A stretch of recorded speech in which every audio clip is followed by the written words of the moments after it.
Everyone, সেদিনকে ছিল আমার দিদির ছেলের জন্মদিন। আসলে সেদিন নয়, এটা ছিল 3 দিন পরের জন্মদিনের। আমি চলে গেছিলাম করিমপুরে। ও আমাকে বলেছিল কেক নিয়ে যেতে, তবে এখানকার একটা কেকও আমার পছন্দ ছিল না, কারণ আমি চাইছিলাম পিওর একটা হোয়াইট ফরেস্টের কেক হবে।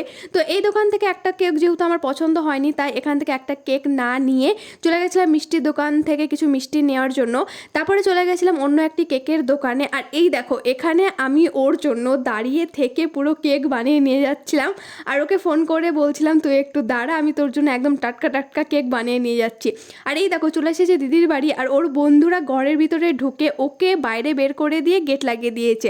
আর ও তখন থেকে ঘরের ভিতরে যাওয়ার জন্য চেষ্টা করছে, কিন্তু ওর বন্ধুরা কিছুতেই দরজা খুলবে না। যেহেতু বন্ধুরা বার্থডে বয়কে ঘরে ঢুকতে দিচ্ছিল না, তাই আমি গিয়েছিলাম, আমাকে প্রথমে ঢুকতে দিচ্ছিল না।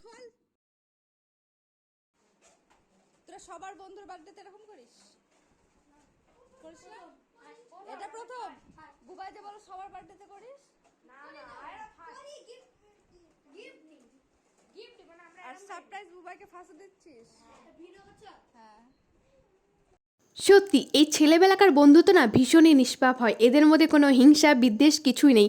দেখো না, এই বয়সে কি সুন্দর বন্ধুকে সারপ্রাইজ দেবে বলে ঘরের ভিতরে ঢুকে বেলুন টেলুন দিয়ে ঘর সাজাচ্ছে। আর আমি এই বয়সে সারপ্রাইজ তো অনেক দূরের কথা, এখনও অবধি আমার বার্থডে সেলিব্রেটও কেউ করেনি। যাই হোক, এদের দেখেই ভীষণ আনন্দ লাগছিল। এত পুচকে বাচকা ছেলে পিলে বন্ধুকে সারপ্রাইজ দেবে, বন্ধুকে খুশি করবে বলে কত কিছুই না করছে।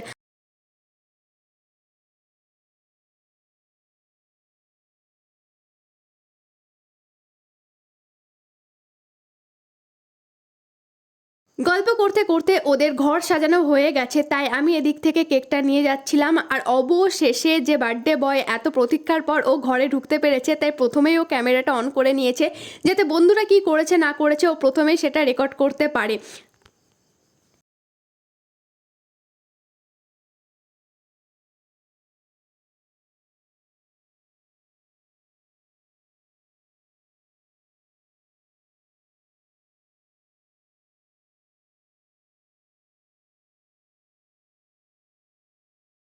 ওর বন্ধুরা শুধু ঘর সাজানোই নয়, এই সুন্দর একটা কিউট কেক নিয়ে এসেছে। আর এই সাদা কেকটা নিয়ে গেছিলাম আমি, আর ও ওর বন্ধুকে নিয়ে কেক কাটতে বসেও গেছে।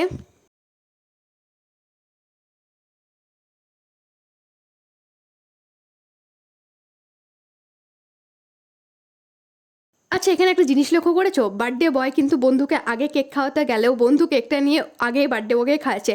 এই বয়সে কত ম্যাচিওর এরা, তাই না?